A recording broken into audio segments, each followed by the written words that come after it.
$76,000. Last year, we brought in 543, a little smaller tonnage, but a little higher price.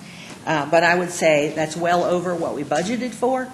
So the performance at the plant is going exceedingly well, and I think that's something to be very, very proud of. Questions? And my constituents thank you very much for increasing recycling. Thank you. You're welcome. And Councilor Davis. Mr. Bigler, I'm glad you highlighted some of those matters pertaining to the recycling, and just in case you don't know, and for the sake of the citizenry and the council as well, there was a really good article in the Washington Post about 3 weeks ago. Very interesting article on recycling in general across the country. And it stated primarily what you're talking about, but really the issue was reflecting on glass. And that's a confusing matter here, I think, with our general public, with our populace. I think they still have questions. We haven't really talked about that enough to get that out there where people really understand it. But it's not an issue here locally. It's a national issue, and it's an issue dealing with things that are out of our control. And quite frankly, there's some things that worried me from this article as far as where we're going as a country, recycling in general, but really helping people to understand the business of it and how it works. We just collect it, but we actually deal with recyclers. You stated that. We deal with recyclers. The issues with the recyclers, they're having tremendous struggles to the point that they're in the red. They're not making money. That's correct. And a lot of the regional recyclers are going under, and they're closing operations. And when they close operations, cities don't have the ability to send them the materials of what they collect. So in this case, the issue was on glass, and it's a national issue. It's not a local issue. And the recyclers are no longer taking glass. They're not paying for taking glass. There's no value. And so we're left to deal with it. And that, and we didn't have a chance to really talk about that. But that's why it's going back to the landfill. We can't do anything with it. We can't sell it. We can't give it to anybody. Nobody's taking it. So we have to just put it in the landfill. It becomes waste, which was the article was really interesting, and you can probably go online and find it. I will. But the concern too is where we're going in other areas, and I hope they're able to work that out. But that was one of the things that I felt like a lot of people really concerned about the glass matter, and recycling, and because that's a lot of. It's a lot of weight, a lot of volume, a lot of material out there. We are still, just from a standpoint of talking about the glass issue, the pickup of the glass, we are, I think it needs to be communicated again that we are not only using the big bins, that you'll collect the glass in the big bins. Is this correct? And the little bins? Not in the big bins. Not in the big bins. They never have been. Right. Glass has never been allowed in the big bins. That's right. It's got a notice on the can. The small bin that says glass only, if it's in there, it will go into the garbage truck rather than the recycling truck. So whether it's garbage or in the small container, we'll still pick it up either way. Correct. Okay. I think that's important for the citizens to know. And if you would, I asked you about some bullet points, maybe a summary, if you would maybe add that to it, so it would be clear in getting it out to the public. Let me ask you this question: how are we working with Fort Benning on this matter with glass? Are we picking up glass out there? We never did. Okay. When we set up the contract, we decided not to, because we were already seeing that it was a loss for us. It makes sense. And we weren't going to enter a contract with Fort Benning that would put cost for their disposal on our citizens. Right. So we opted not to include the glass in that contract. Well, that's good. And just a point, Mr. City Manager, in these changes, we've made a lot of changes this year. pertaining to public services, so mainly in the pickup of waste. But I would hope that we're going to monitor the situation, and you always tend to learn things after the fact. But I hope that we don't have any issues where people tend to get a little disgruntled and maybe choose ways that are inappropriate, which will basically wind up becoming litter throughout our city. So I hope that we monitor that and that doesn't become an issue. I don't anticipate it, but you always have to suspect something like that. And I think you would give us an update as a council if we have any issues in that area, because that would turn into an additional cost, in my opinion. We have not been seeing that trend. Well, we haven't started yet. Well, we started on July 6th, so we're already into the change on glass. And Okay. we haven't. We will keep monitoring it, though. Great. Okay. Thank you, Ms. Bigley. Councilor Allen. I just wanted to clarify, you mentioned revenue was $660,000? Yes, and some change. Do you know offhand what the expenses are? I do not off the top of my head. Ballpark? No. I can get you that info back. That'd be great. I wouldn't want to hazard a guess and be completely off base. Okay, good. Thank you. That's it. Yes, ma'am. Thank you. Okay. I see no more questions. All right, thank you, Director Biegler, you and staff, for your great work. Thank you. Some of you, I'm sure, received phone calls related to swimming pool, chlorine, and safety and so forth, and so I thought it'd be good to have Director Worsley to come and talk about those situations, about swimming pools, and about what's the timeline for the private management of the aquatic center. And so, Dr. Worsley, if you would come.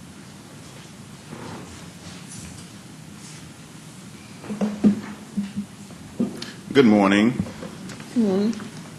First of all, I would like to apologize on behalf of myself and also our staff that was involved with customer service and also falling below standards and expectations at our outdoor pool double churches as well as our Columbus Aquatic Center. As the city manager said this morning, several did receive were contacted on last week regarding double churches pool in particular. And one of the issues last Monday morning in particular that we had was low level of chlorine. At the time that the facility opened, the chlorine level was at an acceptable level. However, later in the particular morning, the chlorine level dropped below standard, and therefore the pool had to be closed. And of course, we had Tiger Sharks with the swim club was there at the particular time, and we had a few swim lessons. Traditionally, on Mondays and Tuesdays, the outdoor pools are closed to the public, with the exception of the programs that we do have going on at that particular location. Again, we recognize that the chlorine level was low, and the citizens recognize that the chlorine level was low at that particular location, and the pool itself was closed. Both bodies of water at that particular location was closed due to the chlorine level.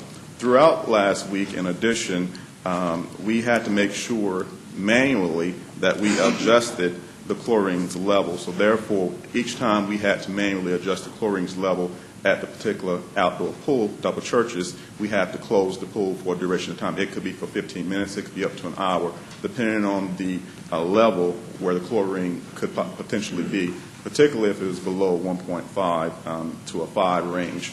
And we prefer like to be somewhere around the 3 range to operate normally. With that said, outside of the staff area, as I mentioned, and again, we do apologize, part of the problem is a maintenance concern that we had there, hence the reason that the chlorine level dropped in the first place. And of course, we should have caught that later in the morning as we were doing our daily checks. Then going forward, another issue at that particular location, I'm going to go more into corrective action after I introduce the next issue. we had some concerns and some complaints regarding the cleanliness at Double Churches. In particular, one of the complaints had to do around with the bathrooms, and again, and having supplies readily available. Again, this was a misstep by our department. We have implemented a change in this matter, and will make sure that supplies are readily available as they should have been at the close of that facility on that particular Sunday leading into that Monday morning. As we talk about corrective actions going forward, I do want the public to know and you to know that letters of apology were given to both user groups, again, the Hurricane Tiger Sharks, as well as the Columbus swim participants that are at the Double Churches pool on those particular Mondays and Tuesdays. Also, as the director and the aquatics supervisor, Jennifer Craig, who was here today, wave, Jennifer, assisted me last week, and we went around to all outdoor pool locations and the indoor location as well. We want our staff and we want the public to know that we are serious about the matters that have come to our attention, and that we will do everything possible to make sure expectations are met and they are acknowledged by our staff that work for us. Therefore, in our staff meetings, mandatory and emergency staff meetings last week, we made sure that took place with those particular staff members. We put together a document that these individuals had to sign and acknowledge that they understand the importance and what we expect in their job duties and responsibilities. And should they not stand up or measure up to our measuring stick and the public's measuring stick, they will no longer be employed with the Columbus Parks and Recreation Department. Chemical checks are done every hour, and in fact, at these particular locations, Double Churches and the Aquatic Center, we moved our every hour standard at the problem locations to every 30 minutes, giving a report to the aquatics director and then reporting to me on an ongoing basis. All pool chemical logs must be sent to the director's office daily for review. This is a new implementation that we did not have structure in before. So therefore, my expectation is for the aquatics supervisor to receive that information and review it, and then follow on to my office where we would keep it and also review it there to have another checks and balances in place to make sure, again, that we're doing our due diligence to make sure that the bar is not lowered, but in fact raised. All facility inspection sheets must be sent to the director's office. This ties in, going back to the cleanliness of our facilities. We provide staff members with checklists to go around and inspect these facilities. We expect our supervisors to follow up behind them. And again, I'll be double checking behind the supervisors to make sure, in fact, that these things were done. And I'm expecting for the facility inspection sheets to be sent to my office for review as well, so that we can monitor those. The aquatics vendor I mentioned earlier regarding a maintenance issue which controls the chlorine levels at the particular outdoor pool at Double Churches. In fact, last Thursday we had the vendor that does not live here locally, unfortunately, so therefore it takes several days for us to be able to get an aquatics vendor out of the Atlanta area to come in and assist us with the maintenance issues when they are ongoing at any of our pool locations. That individual was on site with the company last Thursday at the Double Churches location after going to the Columbus Aquatic Center. Staff related in our issues that we had received discipline, and they also received ongoing training. In terms of duration, the question may be, well, how much longer will the outdoor pools be open for the summer? I did want to indicate that the pools will run through Sunday, August the 9th at 7:30 p.m. That is the day before Muskogee County School District starts school on that Monday. As we talk a little bit about the Columbus Aquatic Center, the lack of chlorine and or elevated chlorine in the pool, this is due more so to an equipment malfunction. Again, that is why we had the vendor in last Thursday to help us with these issues. This was an emergency call to them because, again, our chlorine levels either elevated or they went down, and we, again, staff would have to manually operate the chlorine levels in order to adjust to make sure they were where they needed to be. So getting back to pool closures, therefore, again, the pool at the Aquatic Center, based on manualization, had to close sometimes 15 minutes to an hour, depending on where the levels were and what we need to be done. In addition to that, For some time now, we have been receiving what appears to be some type of power surges at the Aquatic Center, and therefore shutting down lights blinking, and therefore shutting down some of our systems. And we're working with facility maintenance and Georgia Power to look at a potential power surge issue and what can be done about that, which we think may be leading to some of the issues that we're having at the Aquatic Center. Again, facility maintenance is working with us on those issues, and we will have more report about that at a later time. Another issue that we have had that facility maintenance is working on with us at the Columbus Aquatic Center is the temperature gauge of the competition pool. Sometimes the temperature goes up, unfortunately, too high, and therefore we have to go in manually and lower it back down. Of course, this causes sometimes a disruption in service because the swimmers do not want necessarily in the competition pool the water to be warmer like it is in the therapy pool. So again, that is an issue that we are working with facility maintenance, our vendor out of the Atlanta area, to help us with that. And I'm just sitting here today and just got a report that the motor for the AC at the Aquatic Center is unfortunately broken. Again, facility maintenance is on the spot now. We're consulting, getting someone in that can help us fix this issue as well regarding the AC. Again, just got that news since I've been in this particular meeting with you this morning. Regarding also corrective actions at this particular location, apologies do go out from myself personally, and we posted that apology letter memo at the Columbus Aquatic Center so that our patrons would be able to see that information and know that we are indebted to them and appreciate the services that they provide.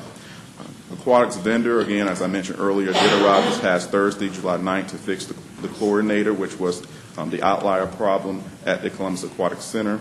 And that was paramount because we did have a swim meet this past weekend, Saturday and Sunday.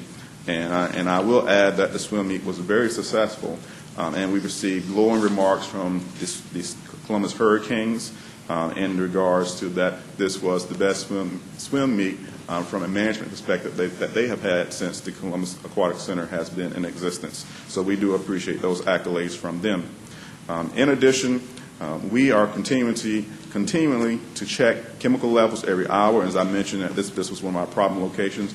They have been doing them every 30 minutes, and again, providing updates to our supervisors and to me to make sure that if they manually have to be adjusted, they can be done so at any given time. Again, this location, all pool chemical logs must be sent to the director's office daily for review. Again, another opportunity for daily checks and balances as we move forward. In regards to the Columbus Aquatic Center RFP update, I did want you to know I've been in conversation with the purchasing manager. We are, as the committee, is finalizing the review of the proposals received from the prospective vendors. The committee plans to meet later this month. A date should be solidified within the next few days. I know that the purchasing department did send an email out and is trying to get back dates. Those committee members to respond back what date this month is going to work for them. It should be towards the end of the month. And then a short list after the final evaluations are taken a look at. A short list for presentations will be decided at that particular time. And then the committee will invite vendors to come in for presentations. And after that, ultimately, a recommendation will be given to our city manager for further deliberation. Questions?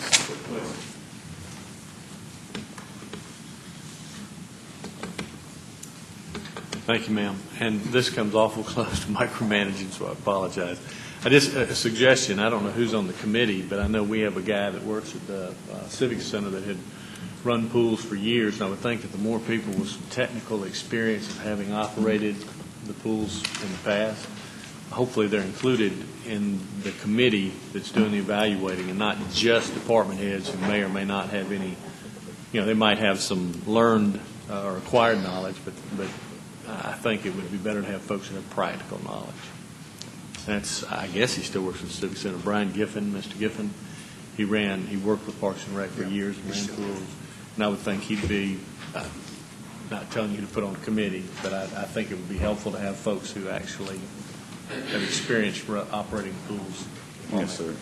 We will get that. We information don't over want to the get in a person. situation with, like who we had running them the last time. So, Yes, sir. great, thank you. Counselor Thomas. That I heard you say that the pools would close September the 9th because I meant August the 9th. If I said August something, the I 9th. apologize. It's August the 9th. You know, August being one of the hottest months in the year, we don't open the pools on the weekend during August, is that right? No, ma'am. Our funding will only allow us to go to that extended period of time. And one of the other factors we face is lifeguards. Our lifeguards are usually high school students, and a lot of time they're college students. So we lose a lot of them. We would struggle if we even had the money to be able to open and operate outdoor pools because we just don't have the lifeguard staff. And it's not that many people, believe it or not, here in Columbus that have the ability, certifications that are needed for those life-saving measures that are so needed. And Councilor Thomas, I will say, we've done it in the past, in past years, where we've alternated locations. You know, Shirley Winston would be open these certain days, and Salmon Road different days, and so forth. And so we will take a look at that. Let's take a look at it, Dr. Worsley. But all of the outdoor pools would not be open. We could look at rotating it and what the cost would be to do that, and if we can find the lifeguards to do that, and then where the money, we'll talk about how we fund that if we're able to do it. So we'll get back with you. It just seems that if we could give these kids the weekend in the hottest month of the year, that might be, and understanding that you can't do all of the outdoor pools, but maybe on a rotational basis might be good. Thank you. Thank you. Counselor Davis. Dr. Worsley, thanks for coming and providing us with an update and follow-up to the concerns here. Dealing with the pools, you mentioned something about the standards of, I guess, from a standpoint of lifeguard safety, life safety matters around the pool, and individuals being certified to be lifeguards. I would like, Ms. City Manager, you and I have had this conversation kind of indirectly, but I'd like to bring it back out on the table just for consideration. I think, from what I know, there are a number of certifications out there. I don't think anybody has the, for lack of a better term, a monopoly on the market as being the best certification. I think there are a number of great courses out there that are available. I think you'll have a lot of what you're going to see. I know you've been working on the RFP, and I think you're going to see the city may miss out on some very good opportunities for quality management companies to come in and work with us because of this qualification on certification. Because right now we're just saying the standard is the Red Cross. That's it. But there are other standards out there. There are other certifications, other qualifications to be lifeguards, and they're just as good. So I would like the city to think out of the box maybe and look at from a perspective of maybe recognizing or accepting these other certification qualifications as well. And that may help because you just stated we have limited opportunities or limited personnel, people to pull from in this community because of the certification process. I think that's what you just stated.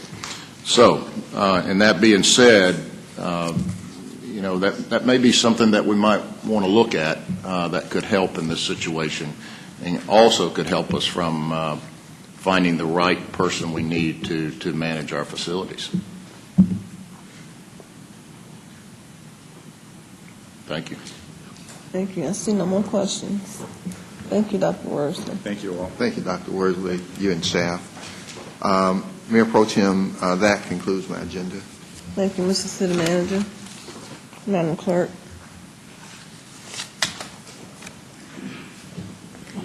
Madam Mayor Pro Tem and members of council, on the clerk's agenda, items 1 and 2 are biographical sketches of individuals to serve on our board. Items 3 and 4 are temporary street closing applications for 2 events around the city for the month of August, which has been approved by the police department. It's just for the council's information. Item number 5, this is an official appointment request, the New Horizons.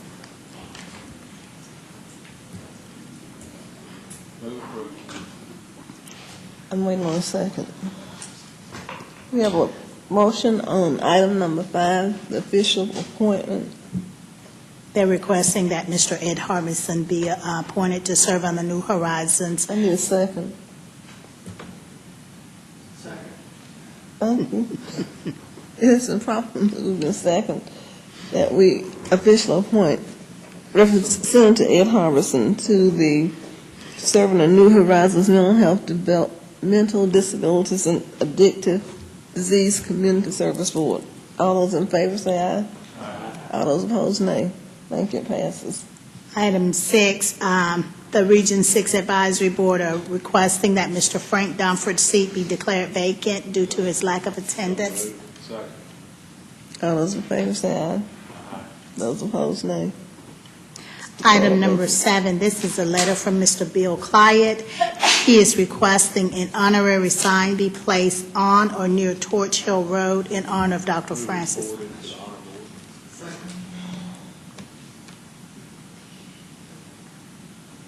Oh, it's been properly moved and seconded before this to the honor board.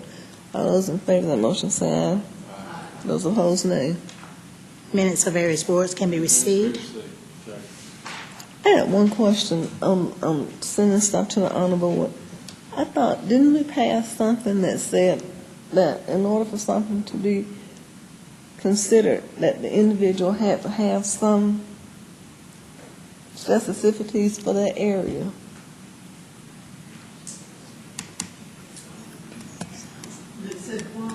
I thought we said to send something to the honor board, there had to be some specific reasons that that person did something in that community. Did they fill out the form? Because all I saw was a little note. Yeah. They did not fill out the form. Well, I think before it goes to the honor board, they need to fill out the form. Okay. We will get that to them. Maybe the motion ought to be sent them a form. We need to send them a form ahead of time, because I just saw a little note, piece of copy of a little note paper.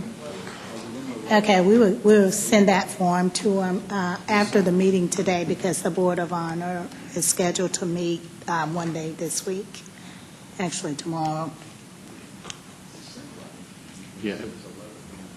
Yeah, and my thinking on that was the reason we referred it to them is I actually thought that was kind of the role of the honor board to vet that information, and if they required more information, that they would ask for it, because I mean, we don't really, I think that was the buffer to keep us kind of out of it. But I agree with you. I think they need to have the information before they consider it, so. Right. Okay. And we also extend an invitation to the individuals to appear at the Board of Honor while they meet to consider these requests. So do we want to hold off, or do we want to go ahead? No, as long as you get the form, send with it. Okay, we will make sure they get the form. And we have a motion in. Yes, ma'am. Councilor Thomas? As I read what Mr. Clyott has asked for, he has not asked for an honorary street designation, or he's asked for some kind of a plaque to be put up near on the Torch Hill. And I don't know what our experience has been in that area. Have we typically done that sort of honorarium? Not to my knowledge.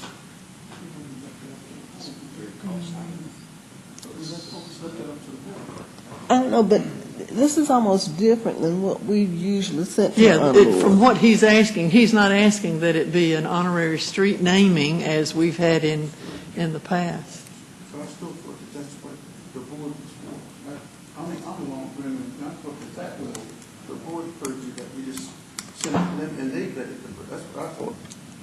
I guess it can be that, because this is something totally different from what we normally do Right, I as understand. as it relates to honorary signs. Right. This signage is totally different from what Yeah, we've done in the I past. understand. And even with the board, we have to look at the cost of doing these kind of things too. Because if you start opening the door for one, you got the door open. So I guess they have to look at that too, Councilor Thomas. Okay, thank you. Councilor Allen?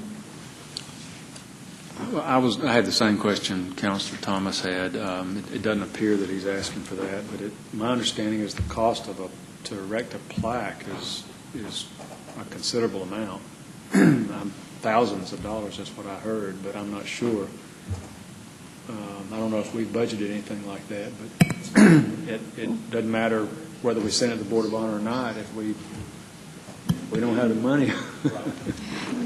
And I mean, I admire Mr. Kleitz wanting to recognize this gentleman for writing a poem about Columbus and it says he lived in the Torch Hill area, so, but I'm not sure exactly where we go with this.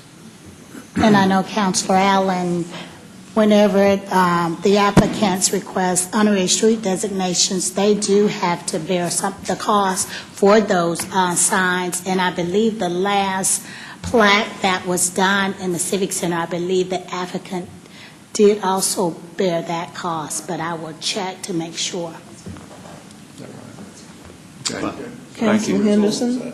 I was going to withdraw my motion because I appreciate Councilor Thomas bringing that to my attention. I read it kind of quickly, and I thought it meant they were wanting to name Torch Hill Road in honor of, and so I don't know that we have a protocol for this, but I think this is another one we dump on the city manager, try to give us some advice on the direction to take this, because I don't want to get in the business of erecting historical plaques out there. That was So I'm why going I to was withdraw bringing it that up, motion.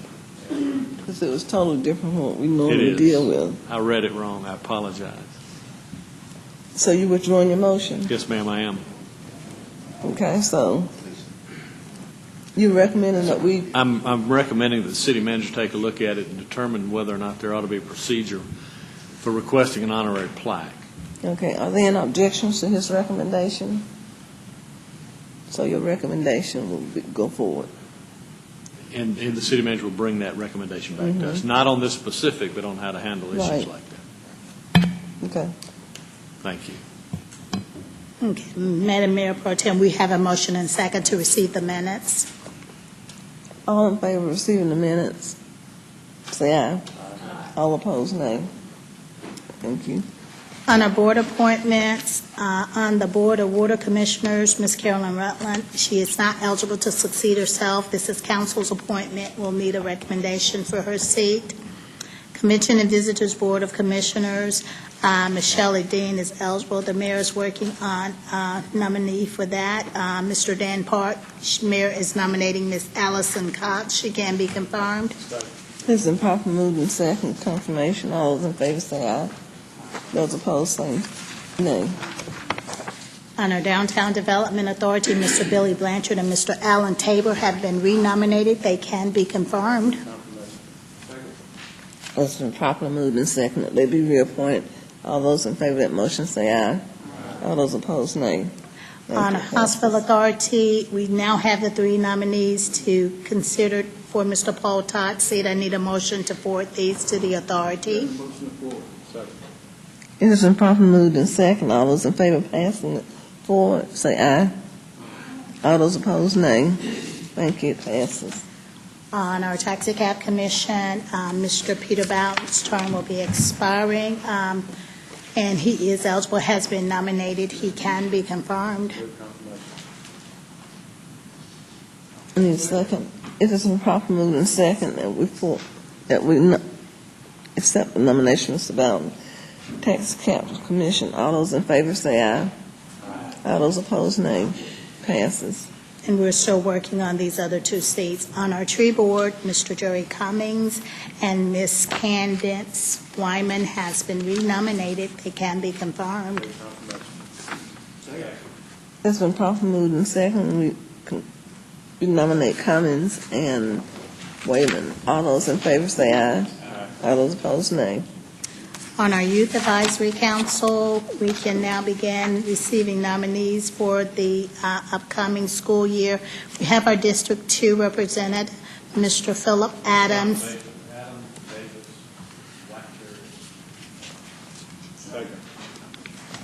It has been properly moved and second that we confirm Adams, Davis, and Watker, and Deal. All those in favor say aye. All those opposed say nay. Those are confirmed. And that's all I have, Madam Mayor Pro Tem. Now, I will entertain a motion to go into executive session. Mayor Pro Tem, Yes, sir. prior to elected, make a comment. Okay, 1 second. Councilor Davis. Thank you, Mayor Pro Tem. I think everybody knows now, if you've read the paper today, that we're going to miss two wonderful men, gentlemen that we've lost now, and they have greatly contributed to our community in significance. And that's Coach Herbert Green and Mr. Kyle Spencer.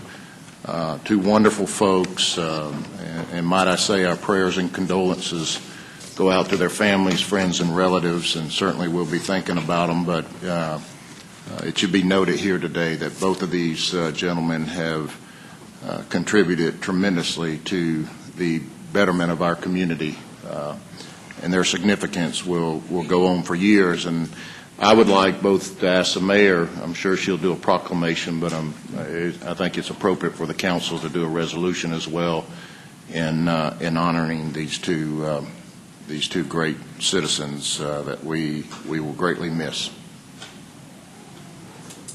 Thank you. Councilor Barnes. Yes, Congressman Sanford Bishop was able to bring here to Columbus the Secretary of the Veterans Administration, Mr. Bob McDonnell. At that meeting, someone mentioned that the veterans in South Columbus would have difficulty getting to one of the proposed sites on Mobley and River Road. After the meeting, I didn't have an opportunity to make a comment to that, but I did mention to a couple of the veteran organizations commanders, because I received a slew of calls from veterans saying that, you mean to tell me we've been wanting to have a clinic here and the city will not provide transportation to the many veterans we have?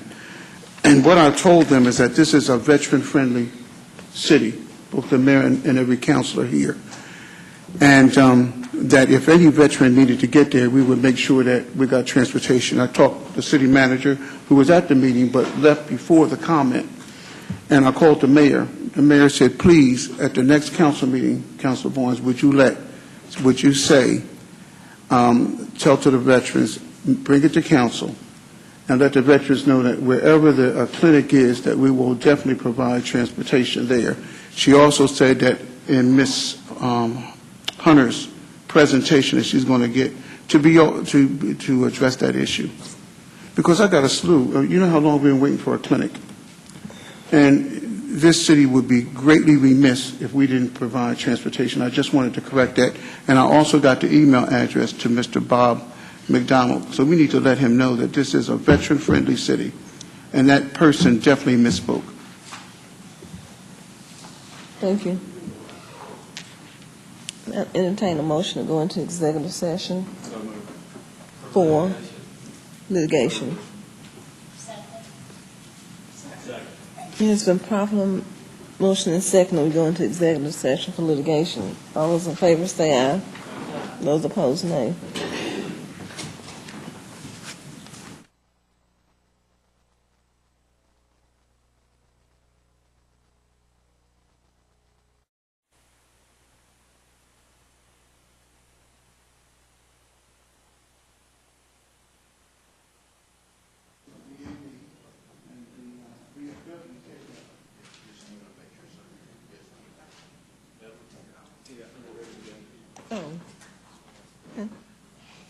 Welcome back to the balance of our council meeting.